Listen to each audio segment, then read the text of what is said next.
Hey guys, welcome to the next tutorial of ethical hacking and penetration testing via Kali Linux. So in the last tutorial, I started off my password cracking series with an introduction on the principles and techniques involved in the art of cracking passwords.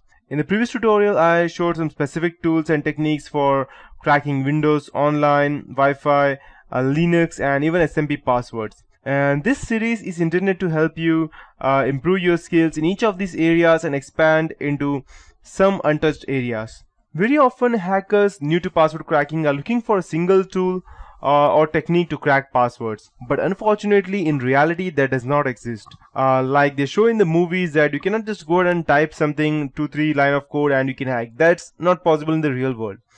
But that's fortunate for network security though. Each type of password requires a unique strategy tailored to that specific situation. The situation can be the type of encryption such as MD5, SHA-1, NTLM, etc. Remote versus offline, salted or unsalted, and so on. Your password crack strategy must be specific to that situation. So in this tutorial, I want to discuss about the extreme password cracking strategies. Many new password crackers simply run their password cracking tool and expect a breakthrough, but that does not happen. They will run a huge word list and hope for the best. If it doesn't crack the password, they're lost. They will think that maybe they will just leave their hope completely. Here I want to develop a multi-iteration strategy for password cracking that will work on the vast majority of passwords, though not all. No strategy will work on all passwords with the exception of the CPU and time-intensive brute force cracking. So let me tell you something about how we could go ahead and develop password cracking strategy. I will assume here that we are after more than a single password.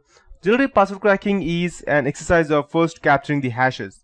In Windows system, these are in the SAM on the local Unix files, and then we have the other one, the etc, shadow, and Linux. Let's say for example, Linux and Unix use MD5 and modern Windows use HMAC MD5. Other systems may use SHA-1, MD4, NTLM, etc. Make certain you know what hash is being used on the system you are trying to crack. Otherwise, you will spend hours or days without having satisfactory results. All that being said, John the Ripper has an automatic hash detector that is correct almost 90% of the time, but when it is wrong, there is no way to know. In Cain and Abel as well as the Hashcat, I must tell the tool what type of hash we are cracking or we are trying to crack, else it will not work. So brute force attack passwords are short passwords. Although it might seem contrary to common sense, I often start by trying to use brute force for very short passwords.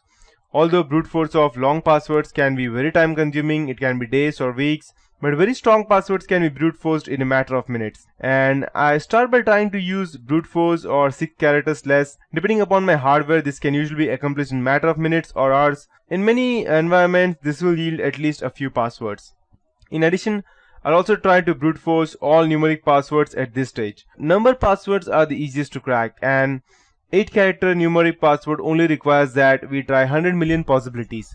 And even a 12-character number password only requires 1 trillion possibilities. And you may think that is huge, but with powerful hardware, we can do this barely, let's say example, without even wasting a single time. So here we have configured Cain and Abel to brute force 6-character password that are only numbers. So the first would be a low hanging fruit, to be more precise.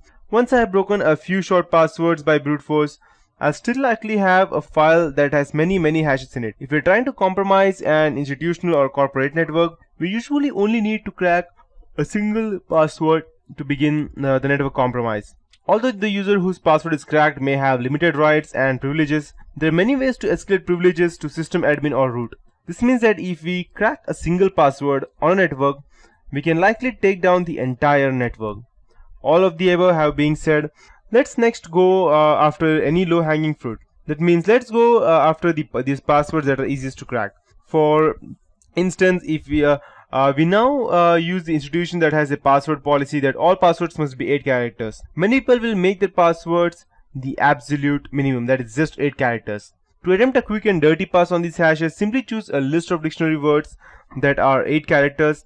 Running through the millions of words in such a list will generally take over approximately a few hours, and it's more likely to yield a significant portion of the passwords. Or the second point being social engineering, just try common passwords.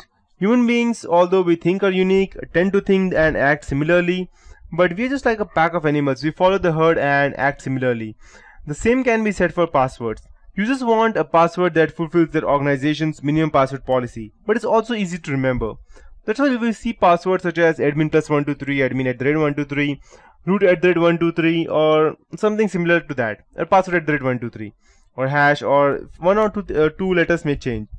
So despite its obvious simplicity, it fulfills a password policy of minimum of 8 characters, uppercase and lowercase letters, a special character and a number. Believe it or not, this password and its variations are used numerous times. And knowing that humans tend to use these types of passwords, in my next iteration on the password hash list, I will try a password list of commonly found passwords, and numerous sites on the web include word list of cracked or captured passwords.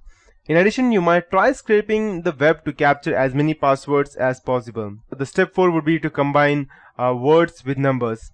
Running through the low-hanging fruit in the step 2 and common words to passwords like step 3, it will likely yield at least a few passwords and the time it consumes is minimal. Next, we want to attack the remaining hashes and take the next step in complexity.